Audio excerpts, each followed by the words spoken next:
When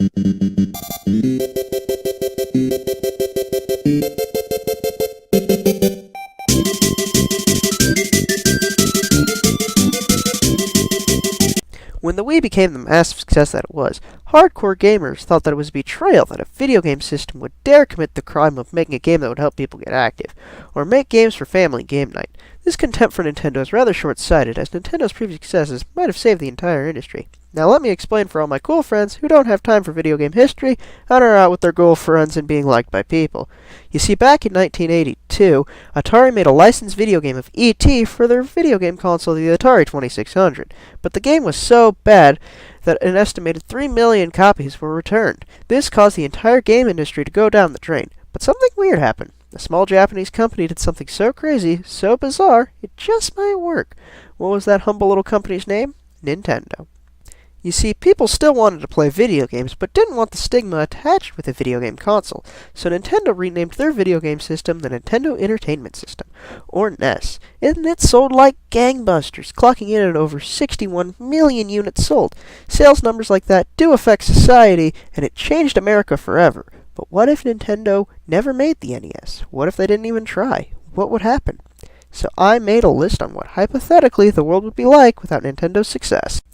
If Nintendo hadn't made the NES, Sega wouldn't have tried to get its share of the video game pie by making Sonic the Hedgehog, and we wouldn't have the competitive market we have today for video games. I'm not just going to talk about Nintendo's strong parts, because they weren't exactly the best company to do business with. You see, they had a deal with Sony when it came to creating the PlayStation, but Nintendo backed out, and Sony was so ticked off, they created the PlayStation anyway. So if Nintendo weren't jerks to Sony, we wouldn't have their great exclusive titles, such as Final Fantasy VII, Mega Man Legends, or Katamari Damocles, or Crash Bandicoot for that matter. And we're also talking about 3D games. If Nintendo hadn't made the N64 with its joystick, 3D games would be a nightmare to control nowadays. Now, Nintendo also made the N64 with 4 player ports, which was great for multiplayer, and Rareware's title GoldenEye was ideal for multiplayer death matches. If they didn't make that game, Microsoft would have never done the same with the Xbox when it came to their smash hit, Halo. And also, if Nintendo never made the DS, developers wouldn't have had a leg up when developing games for touchscreen interfaces, i.e. the mobile market. Yes, but I'm a PC gamer, and computers would have still been around if Nintendo didn't succeed, so what does Nintendo's success have to do for me? Well, Mr. Steam, if the NES never happened, game consoles wouldn't have existed and PC games would have survived. But you, like many other PC gamers, love your games to be really complex and hard to control, and PC games would have probably gotten more complex, which means we would have missed out on the best games ever on PC, which means no Half-Life, Portal, or Minecraft.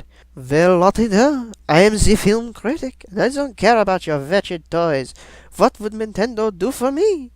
Well, if the Japanese company Nintendo had never brought its NES to America, an entire generation would not have been exposed to Japanese culture, and we probably wouldn't have had the anime boom in the 90s, and the discussion about mature animation would have never happened in America. Thus, Pixar probably wouldn't be as well received as critics. I don't care! Those video games and movies ruin my children's lives! Huh? What would Nintendo do about the obesity problem? Well, Nintendo did talk about that with its game Wii Fit, and hospitals have used it all over the world to find a fun way to get their patients to do physical training. You see, Nintendo's success wasn't just about video games. It changed everything. You'd be surprised on how much just one form of entertainment affects our lives. That's why we need to be very careful about what we put into our brains when it comes to watching films, video games, or movies. I'll see you next time.